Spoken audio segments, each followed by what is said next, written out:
West Tigers fans, how are you? Man, I'm struggling today. That was an absolutely brutal game against the New Zealand Warriors. There were some crazy calls from the ref. There were some errors that we made that we definitely could have controlled. But there were some silver linings and some consistent pieces that we need to address as well, especially going forward. So if you're with me and want to talk statistics, talk and data and all the things, we're going to be getting into the nitty-gritty today. Thanks to our Past Fan Friday guy, Sam, the data analyst that is studying in uni. He provided me with a bunch of graphics that we can go over this week, and we have some really, really interesting numbers that we got to look at from our round 4 game to our round 19 game against the New Zealand Warriors. But before we do that, first off, make sure you thank Sam in the comments below for his contributions to this channel. And 2, my name is Geordie. I'm a diehard Tigers fan who lives and breathes the West Tigers, one jungle baby. And if you're with me or just love footy and a great community, make sure you like, subscribe, join our Discord if you want. It's an amazing place for like-minded Tigers fans to get together and chat all things footy. But without further ado, let's get into it. Actually, I want to ask you guys one question.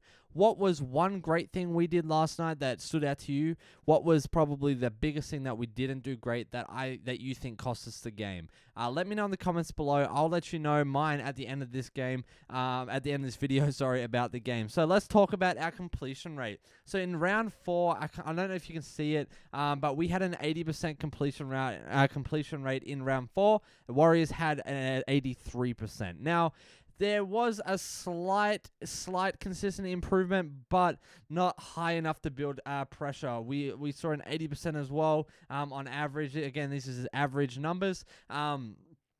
But the rhythm was disrupted. We saw stoppages, we saw ref calls.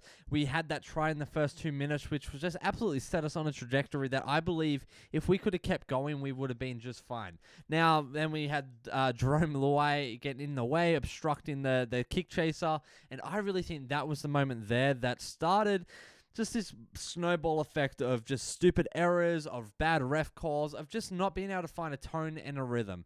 Now, I could be tripping, I could not. You let me know if I am or not. But I believe that those things can definitely set the tone. And the fact that it came from one of our skippers, that was a little concerning. Now, I love JAROME LUAI. I love everything that he's bringing to this team, but I'm yet to see a consistent, a consistency from him in the leadership perspective. We saw it kind of in the last few minutes of the last game where he started to actually step up and lead the team and get kind of angry, and kind of get that me mentality to him that we signed him for what, 1.2, 1.3 million a season or whatever it was. And so the fact that we haven't seen that yet is kind of disheartening as a Tigers fan, but I know Benji has a plan. I mean, he broke it down in his presser as well, which we'll go over this week, but we got to trust that. And it's really hard. I know Tigers fans, it's really hard. I'm in the same boat that you are, but I'm also going to keep it real. I wasn't very impressed with JAROME LUAI. I wasn't very impressed with Api Korosai last night. I believe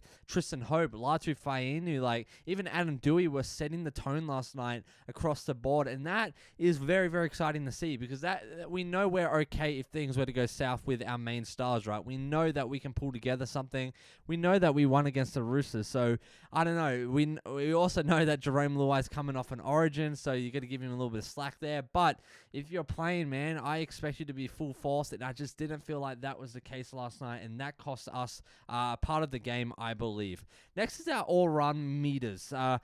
Round 4, we only had about 1,500. Warriors had about 2,000 now. We knew that they were going to be running their forward pack extremely hard, and we came out with a lot less. We came out with 1,340. They came out with 1,740. Now, that is a testament, I think, to the Warriors' devastating forward pack and tight defense. They were cutting off the Tigers' opportunity to gain meters time and time again, and I said this well before the game. Was hey, we don't even need to bother about trying to run our middle pack up the guts. We need to defend it for sure, but we need to be running structured, formed, shaped plays out on our back line with our back rowers, creating those decoys, creating those quick passes that Samuel Fainu were trying to get through from Latu and JAROME LUAI. Those are the plays that we needed to be running last night, but we just weren't. We literally saw that from our first try from Jarrell Skelton there. We had that nice structure, that nice deep line. We had a couple back rowers there for decoys,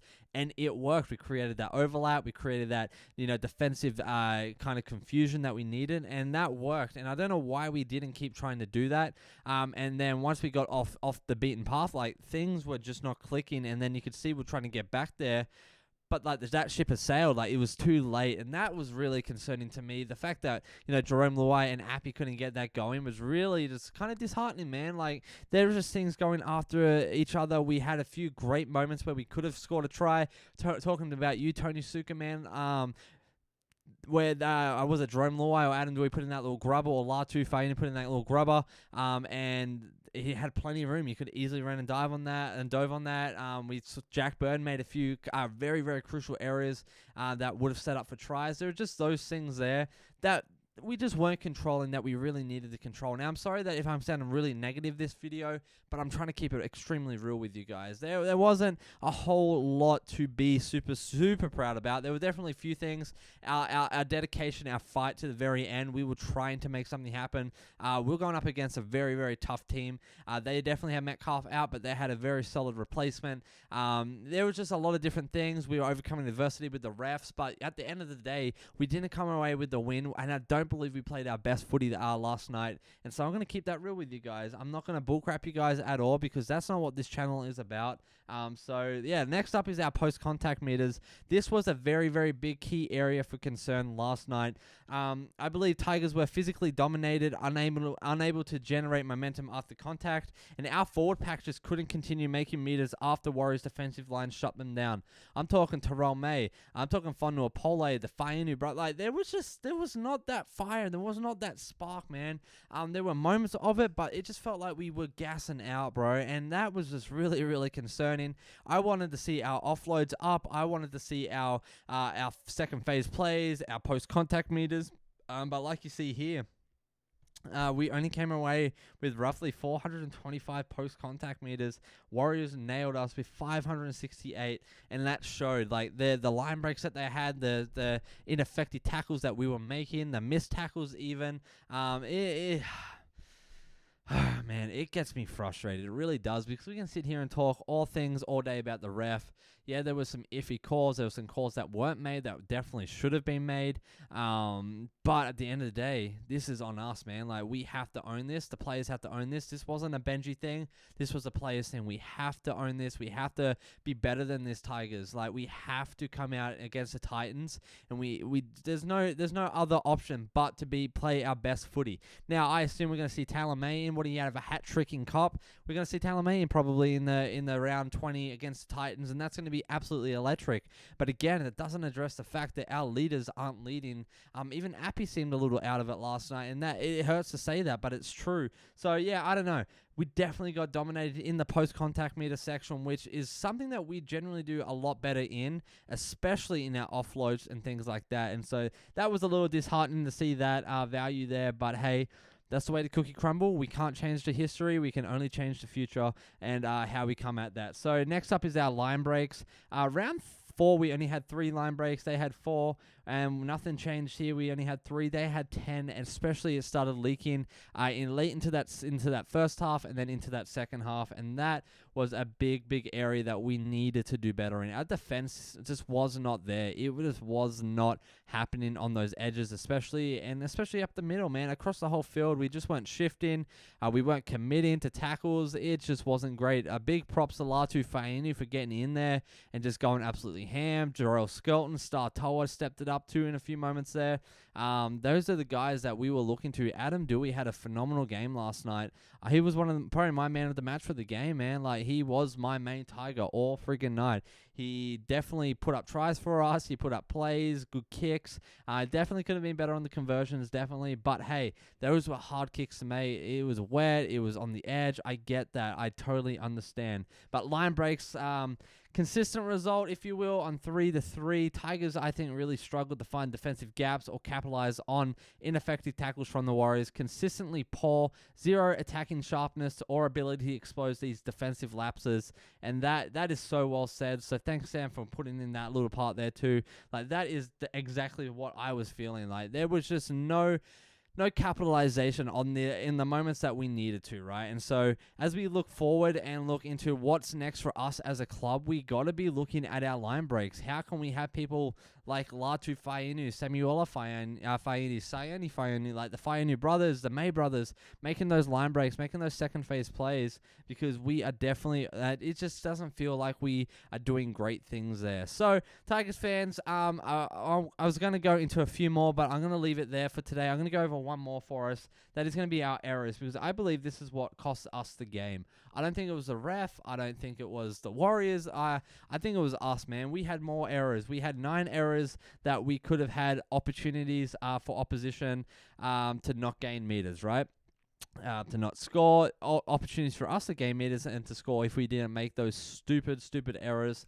Warriors made us pay for each and every one of those. This wasn't going to be a game of physicality. We are both high caliber teams that know how to play good footy, especially our edges and their middle pack, forward pack, like they know how to play. This was going to be a battle of the errors, and I believe we came short. I believe we led the errors, and that's what cost us the game. And again, not giving any discreditation to the refs or anything like that, because they did make some iffy calls, they didn't make great calls, but hey, this is on us. I am taking the blame on the chin for this as a club, because we need to do better. We did fight tooth and nail, but there were moments there where we weren't, and we needed to do better 110%. Jackie Birdman, we got to clean up those catches. We got to clean up just being locked in, out there. You just felt like you were out of place. Tony Suka, you got to commit to tackles. You got to commit to running the ball. You got to commit to putting that ball on the ground. JAROME LUAI, you have to lead. Appy, you guys got to lead. Like, our centers, they've got to, pass that ball off. You can't always run it. Like, there's so many different things that we need to do as a pack individually, that it's going to be a good game against the Titans coming up next week. I believe we're going to see, I think we'll go out and flog them, of course, but I think we're going to see something different. I don't know what that's going to be. Obviously, hopefully, Talamay's going to be in. Adam Dewey moved to a ball playing lock for a little bit last night, and that was super refreshing to see. I think he nailed that. So I'd love to see him there in a ball playing lock. Twali can maybe take safe spot. There's a lot of different things that are going to be moving here in the next couple weeks, especially around our bye. So I'm super pumped. But Tigers fans, let me know how you're feeling, man, because you're okay. You can vent here. This is a safe space. I am feeling the same way. I'm definitely frustrated. I am definitely a little bummed about our loss. A little ticked off that, hey, I know what we're capable of, and that's the part that hurts the most, is I know we can win. I know we can put up good footy, but we just didn't see that. So let me know in the comments below your thoughts on the whole game, good, bad, and ugly. Let me know in one word how you're feeling, and then elaborate on that a little bit. But I'll see you tomorrow in the next video. We're going to go over some more stats that our guy Sam provided for us, because he is a legend. And yeah, I mean, these have been super helpful just to see the progression, the consistency of the decline on things. So I'll catch you in the next one. My name's Jordy. Make sure you like, subscribe, leave a review, all the things, and I'll chat to you tomorrow.